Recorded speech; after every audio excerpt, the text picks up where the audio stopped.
All right. Um, so the last time we were together, I talked about that one of the things is we're navigating this crisis of faith, crisis of belief, and we're trying to respond to it in the Jesus way, as a follower of Jesus would respond in a time like this.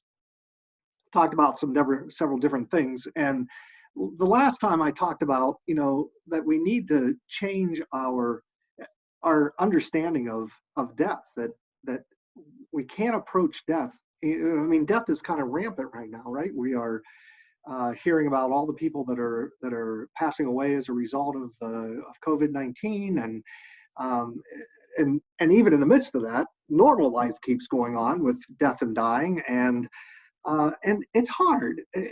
This is hard stuff, but of anybody, of anyone in the world, followers of Jesus, this should be one of the things that sets us apart from other people. And that's kind of the point I wanted to make the last time, was that as we deal with death and as we deal with what that all entails, and kind of the fear and everything that surrounds that for people, that we have got to find a different way of understanding that. We've got to find a different way of dealing with it.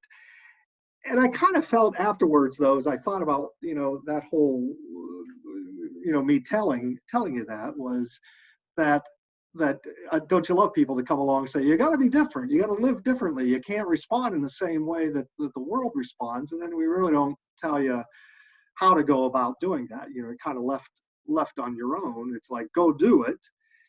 It's like that new Bob Newhart video that's been going around, where the lady comes in for counseling, and she tells him his problem. I think it's that she has these fears of being buried alive in a box. And he said, I think I can help you. He said, I've just got 2 words for you. And she says, well, great. Should I write them down? And he said, well, you can. It's just 2 words. You might be able to remember them. And he says, okay, so are you ready? He said, this is what I think you ought to do about your fears, the fears you have about being buried in a box. Stop it. Just stop it. Don't be afraid. Stop it. And I kind of feel like that sometimes what we do is I say things like, well, you should respond to death differently as a follower of Jesus. But how do we go about doing that?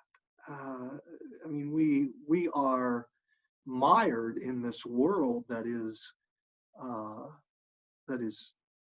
has a different understanding of death and dying, and it's hard. It's hard to maintain a different perspective in the midst of a culture that is trying to press us into its mold, or press us into an understanding that we don't necessarily hold on to. And so I have some things that I would like to suggest to you about how we go about changing our perspective on our whole understanding of death, and how we approach it as followers of Jesus. And the first thing I want to say is this, because I got to thinking about this afterwards. The thing that I don't want you to hear me saying, what this is not, is saying that we can't be sad or grieve when someone dies. That's unrealistic. I mean, that's not the way we're made. We are created to be emotional people. We're created to be relational people. And relationship means that there is a bond between us, that there is, we talk about marriage. Marriage is oneness, that our hearts are knit together. That image of, friendship between David and Jonathan, our hearts are knit together. And when those are, when that relationship is broken through death, well, of course there's going to be grief. Of course we're going to feel sad. Of course we're going to miss the person that has gone on to be with Jesus. Of course we're going to feel those things, and there's nothing wrong with that. Lately I've been going back to the story of Lazarus a lot when I deal with funerals and stuff, because I think there's a lot of great comfort in there. Jesus, the whole story is, Jesus is away from Bethany, and he gets word that Lazarus is sick, and he says, we're going to hang out here for a little bit. And then he says, it's time for us to go. He and the disciples start to head out, and they get word that Lazarus has died. And they get to Bethany, and Martha comes and says, if you had been here, Lazarus wouldn't have, passed away. And, or was it Mary or Martha, one of the two of them. And actually, I think it was Martha, because Jesus says to her, he says, do you believe that your brother will rise again? And she says, well, I believe that someday that's going to happen. Yes. And Jesus says, well, I am the resurrection and the life. And we love that. I mean, that's part of this whole thing, to believe that Jesus is the one who brings us life after death. He is the resurrection and the life that is promised us. And that's part of the thing that comes later. But then, here he knows what he's going to do. He knows he's going to raise Lazarus from the dead, but he looks around, and here are his friends just grieving, people that are his family, and they hurt, and the impact of the fallen world on us, and they're mourning the loss of their brother. And it says those simple words that we know, and I don't know if we maybe rush past them, but it says that Jesus cried, he wept. And it wasn't that he didn't know what he was going to do. He understood he was going to raise Lazarus from the dead, but I think he just hurt over the people that were mourning over the loss of their brother and friend, and that impacted Jesus. And so I think that it's okay for us to grieve. There's nothing wrong with that. The difference is, if we're going to talk about ways that we approach this differently, the difference, Paul says, is that in 1 Thessalonians, that we don't grieve as the rest of the world does. He says, I don't want you to be unaware of what happens to those who fall asleep, because I don't want you to grieve as the rest of the world, because they don't have any hope. And our hope is that we are going to be meeting these people again that we love and care about, and that know and love Jesus, and we are going to, that this isn't the end for us, that death is not the final word. It does not have the final say in our lives. We don't grieve as people who despair, like they're, this is the end of existence. Naturalists would say that we are just, this is all we are. We're just particles, and we're going to be put in the ground, and that'll be it. There's no awareness or anything afterwards. And that's we see that impact around us all the time, that hopelessness, that despair. And so we don't grieve that way. It's not as if we are despairing over the loss of this person, like we are never going to see them again, or that they are, it's not that way. I actually had a friend who lost his, good friend who lost his wife and child, and he said to me, he said, when it says that we don't grieve as those who have no hope, he said, in some ways, he said, I think we grieve harder, because we know what it is to love better, because we know what, our transformed nature allows us to begin to love in the way that we are created to love, to have oneness, to be other-oriented rather than to be so selfish in our relationships. And now we can love in the way that Jesus loves, the character of Christ, and all of that transformation that's happening in us. And so we do connect more deeply. We connect more intimately with people we love. And so the separation is harder, certainly, it's difficult. But we don't grieve as those who have no hope, And our hope is in the fact of eternity, that this isn't all there is, that death is not the end of our existence. I've taken to saying that in a lot of the memorial services that I do. I say, I'm not going to talk about this person as if he doesn't exist or as if she doesn't exist, because that is not my theology. It's not my understanding of it. It's not my worldview. It's not my understanding of life. I don't think that this person has ceased to exist. Do I think that they've changed Residences? Absolutely. Do I think they've changed locations where they are residing? Yeah. Dimensions? Yeah. I think they've moved into a different dimension, a different state of being, but I certainly don't think that they exist. And I actually believe that in some ways they are experiencing life in the way that they were meant to experience it. And this is, they are now enjoying life in free from all of the corruption of this world, from all of the sinfulness and the fallen world that we live in. They've been set free from all of that, and so now they are experiencing life. That's the theology that I have. That's the understanding of life that I have, and I need to build that into my life. I need to bring that to bear in my life. I think about the book of Hebrews. In Hebrews chapter 11, they're going through all of these people of faith and what it means to be faithful and what it means to trust God. And one of the things that they keep saying is that these people understood that even though they had not received what was promised, that they knew that this was not the place that they were going to get it, that they were citizens of a different world, citizens of a different country. And they were looking forward to that time. They were looking forward to the time when they set this existence aside and they stepped into that existence where they would receive all the promises of God. And they relied on the promise of God as the basis for their belief in a time when this stuff is put aside and they begin life in descriptions that we can't even begin to understand at this point. A new heaven and a new earth, and what life is like relationally there and everything.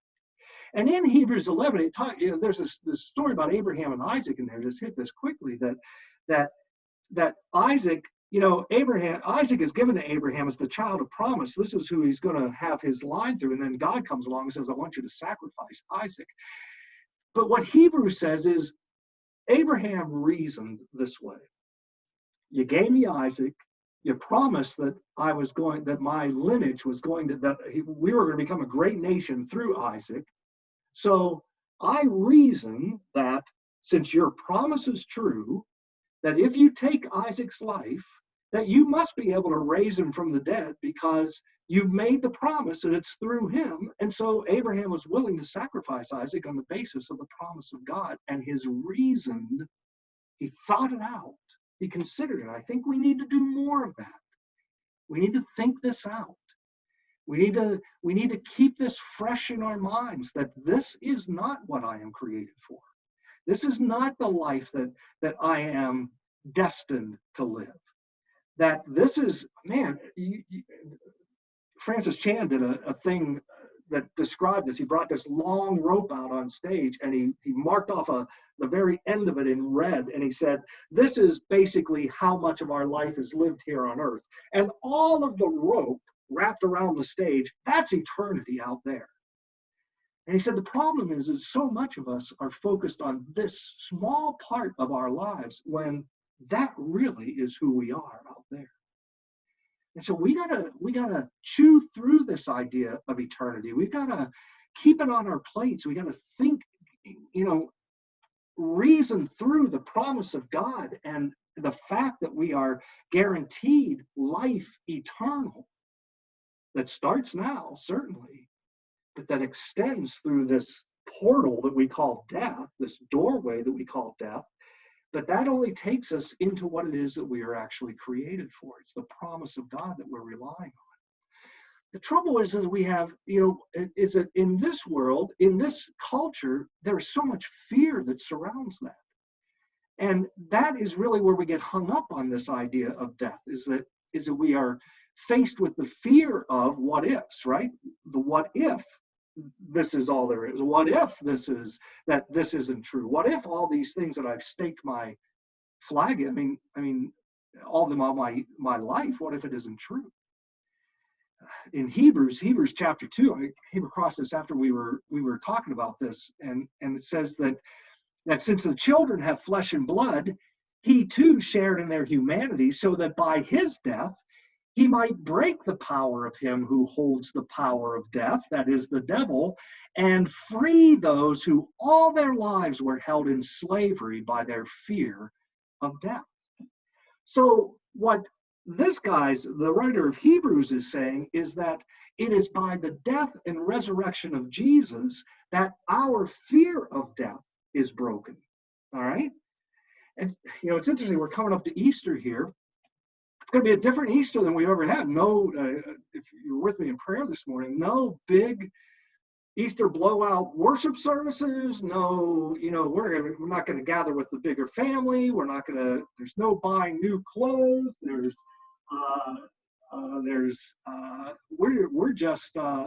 It's going to be us and the resurrection of Jesus. And man, that's the way it ought to be. We need to consider the resurrection of Jesus.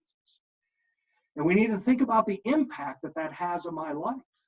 That passage in 1 Thessalonians 4, where it talks about, I don't want you to grieve as those who have no hope. He goes on to say there that it is because of the death and resurrection of Jesus that we have this hope in us. The hope of the resurrection. 1 Corinthians 15, he says, "Oh, death, where is your sting? Oh, death, where is your victory?" He says, the victory is now in the living Christ, the resurrected Jesus. That's where our victory is. And without that, we're nothing. And we got to hold on to the resurrection. We got to sit in the empty tomb. We got to allow, it comes back to that saying that I've said several times. Do I really believe that what I believe is really real? Well, if I believe that the resurrection is really real, it impacts my view of death, because it says Jesus was dead, now he's alive, I'm going to die, and I'm going to be alive. I got to hold on to that. I got to build that into me. We used to sing a ton of songs that had this, most of the hymns that I grew up with, back in oldie moldy church kind of thing, were almost all of them had a verse in it about what was to come. And we don't deal with that a whole lot anymore. We're more about, and I think this is to our detriment. I think, I often wonder how Paul says, don't be conformed to the world, but be transformed by the renewing of your mind. And I often wonder, what are the ways that I'm being conformed to the world that I don't even realize, that I'm not even aware of in my life? And I think this is one of the ways that I've gotten very comfortable in the world. I like living here. I like the things that I've got here. I like the family that I've got. I enjoy my grandkids. I enjoy my wife. We've been married for 39 years. I don't know if we have another 39 years in me, but I would enjoy that. I would like hanging out with her for 39 more years. I don't know if she agrees with that or not, but I would enjoy that. I think it would be a great thing. But I've gotten very comfortable here. Not like those people in Hebrews 11, where they understood this was just temporary. It's like pioneers and settlers kind of thing, right? Settlers settle down in the land. Pioneers were always looking toward the frontier, to the next thing, to the beauty that lay out there. And that's the way we need to live, I think. We need to build more of that into us, that looking ahead, that desire to be at home with the Lord, Paul says in 1 Corinthians.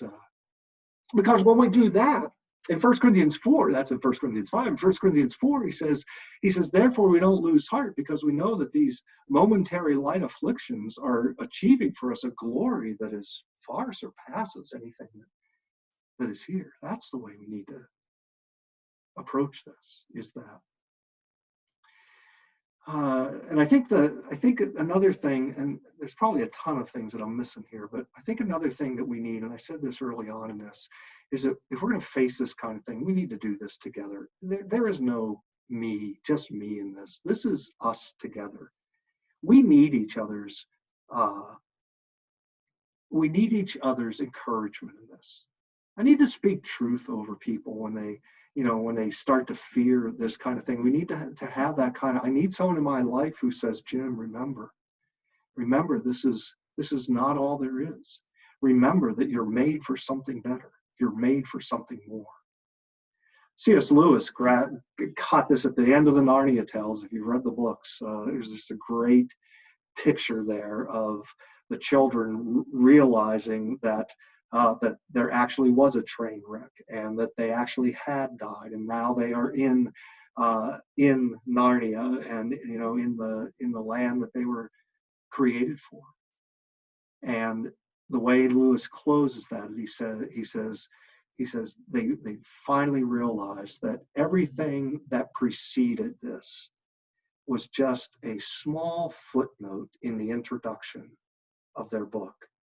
And now the rest of the story was going to be written for them from there on out. That was the important part of the story. That was what they were made for. That is to life with Aslan, life with God, life with Jesus, new heaven, new earth, life with each other. Those are the things that drive us. Those are the things that keep us going. We face this kind of a crisis, and if we don't grab this, then I think we do become people who despair, and we don't want that. This is how we can be different people. We can give testimony to the fact, hey, look, this is not all there is. You need to think this through. You need to understand this is not what we're made for. So I guess that's this installment in this is that, just to follow up on this idea that this is how I think we need to approach this idea of death, so that we can do this well. We can do this really well as a follower of Jesus. All right, thanks.